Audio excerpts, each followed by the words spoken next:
916 Kunjoottan. Director Aryan Vijay. DOP Srinivasa Reddy. Actors Guinness Pakru, Tini Tom, Rakesh Subramanian, Kottayam Ramesh, Diana Hameed, Niya Varghese, Shaju Sreedhar. Amazon പ്രൈമിലാണ് ഈ സിനിമ സ്ട്രീം ചെയ്യുന്നത്. 1 മണിക്കൂർ 54 മിനിറ്റ് ദൈർഘ്യമുള്ള ഈ സിനിമ ശരിക്കും ഒരു മെഗാ സീരിയലിന്റെ എഫക്റ്റാണ് അത് കണ്ടുകൊണ്ടിരിക്കുമ്പോൾ ഒരു വ്യൂവർ എന്ന നിലയിൽ എനിക്ക് തോന്നിയത്. സീരിയലിന്റെ കഥ പറച്ചിലും അതിന്റെ കട്ടും ഡയലോഗ്സും എല്ലാം അഭിനേതാക്കളുടെ പ്രകടനവും സീരിയൽ അഭിനയത്തിന്റെ ആ നിലവാരത്തിലാണ് ഉള്ളത്. അനൗൺസ് ചെയ്തപ്പോൾ തന്നെ ഈ സിനിമ തിയേറ്ററിൽ പോയി കാണണമെന്നുള്ള ഒരു കൗതുകം എനിക്കുണ്ടായി. കാരണം പക്രു ആണല്ലോ നായകൻ. എന്താണ് പക്രു ഈ സിനിമയിൽ ചെയ്തു വച്ചിരിക്കുന്നത്, എന്താണ് പ്രത്യേകത എന്നൊക്കെയുള്ള ഒരു ആകാംക്ഷകാരത്തിന് തിയേറ്ററിൽ പോയിരുന്നുവെങ്കിലും തിയേറ്ററിൽ നിന്ന് പടം മാറിപ്പോയി കാണാൻ പറ്റാത്ത സിനിമയാണ് 916 കുഞ്ഞൂട്ടൻ. അത് നന്നായെന്ന് ഈ സിനിമ കണ്ടപ്പോൾ തോന്നി. ഗിന്നസ് പക്രുവിനൊന്നും ഈ സിനിമയിൽ കാര്യമായിട്ടൊന്നും ചെയ്യാനില്ല. സിനിമ തുടങ്ങുന്നത് ഒരു അച്ഛനും മകളും ഒരു കൊതുമ്പ് വെള്ളത്തിലൂടെ ചെറിയ തോട്ടിലൂടെ തുഴഞ്ഞു വരുന്ന സീനിലൂടെയാണ്. ആ സീനൊക്കെ വളരെ മനോഹരമായിരുന്നു. സമീപത്തുള്ള വഴിയിൽ ഒരാൾ വീണ് കിടക്കുന്നു. സ്ഥിരം സിനിമയിലെ ഒരു പാറ്റേൺ പോലെ കമന്ന് കിടക്കുന്ന ഒരു മനുഷ്യൻ. അയാളെ ഇവർ രക്ഷിച്ച് വീട്ടിൽ കൊണ്ടുപോകുന്നു. ആ അച്ഛൻ ഊമയാണ്. അച്ഛനും മകളും മാത്രമേ ആ വീട്ടിലുള്ളൂ. പരിക്ക് പറ്റി ആ വീട്ടിൽ വിശ്രമിക്കുന്ന ആ മനുഷ്യൻ ഒരു കഥ ആ പെൺകുട്ടിയോട് പറയുന്നതാണ് ഈ 916 കുഞ്ഞൂട്ടൻ്റെ കഥ. കുഞ്ഞൂട്ടനായി അഭിനയിച്ചിരിക്കുന്ന ഗിന്നസ് പക്രുവാണ്. ഗിന്നസ് പക്രു ഒരു മലയോര ഗ്രാമത്തിലെ ഒരു കർഷക കുടുംബത്തിലെ അംഗമാണ്. അധ്വാനിച്ച് ജീവിക്കുന്ന കുടുംബത്തിലെ അച്ഛനായി കോട്ടയം രമേശും സഹോദരനായി ഷാജു ശ്രീധറും അഭിനയിച്ചിരിക്കുന്നു. അച്ഛനും ചേട്ടനും അമ്മയും ചേട്ടൻ്റെ ഭാര്യയും 2 മക്കൾ മുടങ്ങുന്ന കുടുംബം. അങ്ങനെ സന്തുഷ്ടമായി ജീവിക്കുന്ന ഒരു കുടുംബം, മലയോരത്തിൽ അധ്വാനിച്ച് ജീവിക്കുന്ന ഇവർക്ക് അവിടെ ഒരു ചായക്കടയുണ്ട്. ചായക്കടയുടെ പേര് കുഞ്ഞൂട്ടൻസ് ചായക്കട. കുഞ്ഞൂട്ടൻ്റെ യഥാർത്ഥ പേര് സിദ്ധാർത്ഥ് എന്നാണ്. സിദ്ധാർത്ഥിന് ഒരു ആത്മാർത്ഥ സുഹൃത്തും ബിസിനസ് പാർട്ട്ണറും ഗൗതം എന്നാണ് ബിസിനസ് പാർട്ട്ണറിൻ്റെയും ആത്മാർത്ഥ സുഹൃത്തിൻ്റെയും പേര്.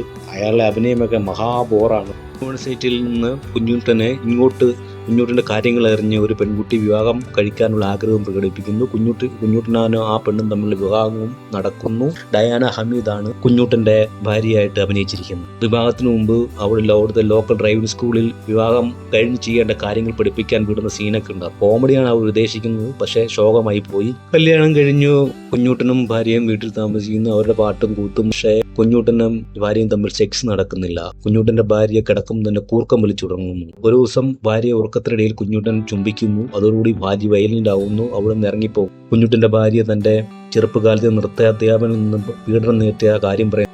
ആ ഇൻസിഡന്റിന് ശേഷം കുഞ്ഞൂട്ടന്റെ ഭാര്യയ്ക്ക് പുരുഷന്മാർ തന്റെ ശരീരത്തിൽ തൊടുന്ന പേടിയാണ്. അതുകൊണ്ട് കുഞ്ഞൂട്ടനെ ഉപേക്ഷിച്ച് കുഞ്ഞൂട്ടന്റെ ഭാര്യ കുഞ്ഞൂട്ടന്റെ വീട്ടിലേക്ക് പോകുന്നു. അങ്ങനെ പോകുന്ന കഥ. പക്ഷെ ഇതൊന്നും അല്ല ട്വിസ്റ്റ്. നമ്മുടെ കുഞ്ഞൂട്ടൻ ഒരു ഭീകരൻ. നമ്മൾ ഉദ്ദേശിക്കുന്ന ആളൊന്നുമല്ല. കുറച്ച് കഴിയുമ്പോൾ ഇതിൽ റിവീൽ ചെയ്യുന്നുണ്ട്. ഒരു ലോജിക്കും ഇല്ലാത്ത കഥ.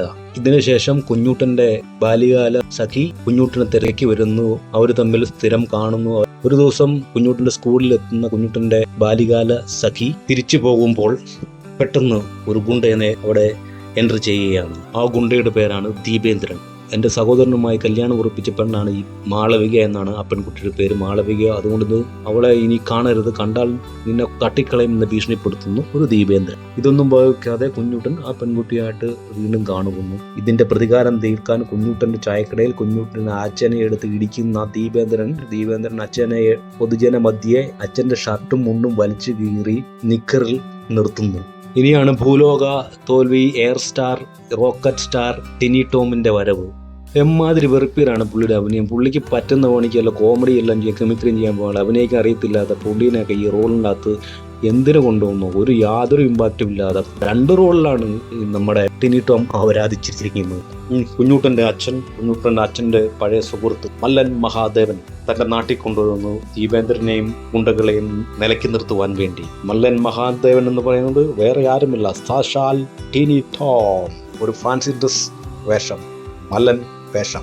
മല്ലൻ മഹാദേവനെ അന്വേഷിച്ച് മാമല്ലപുരം എന്ന ഗ്രാമത്തിൽ ചെല്ലുന്ന കുഞ്ഞൂട്ടനും കൂട്ടുകാർ പറയുന്നു മല്ലൻ മഹാദേവൻ മരിച്ചുകയും മല്ലൻ മഹാദേവന്റെ മകൻ മല്ലൻ കർണനാണ് ഇപ്പോൾ അവിടെയുള്ളത്. അതും സാക്ഷാൽ ടിനി ടോം. ഹെയറൊക്കെ പിടിച്ച് മസിലൊക്കെ പിടിച്ച് എന്തിനോ വേണ്ടിയുള്ള ഒരു കഥാപാത്രം. കുഞ്ഞൂട്ടന്റെ ബോഡി ഗാർഡായിട്ട് വണ്ടിയുടെ കാറിന്റെ സാരഥിയാവുന്നു. അങ്ങനെ പിന്നെ അങ്ങനെ പോകുന്ന കഥ.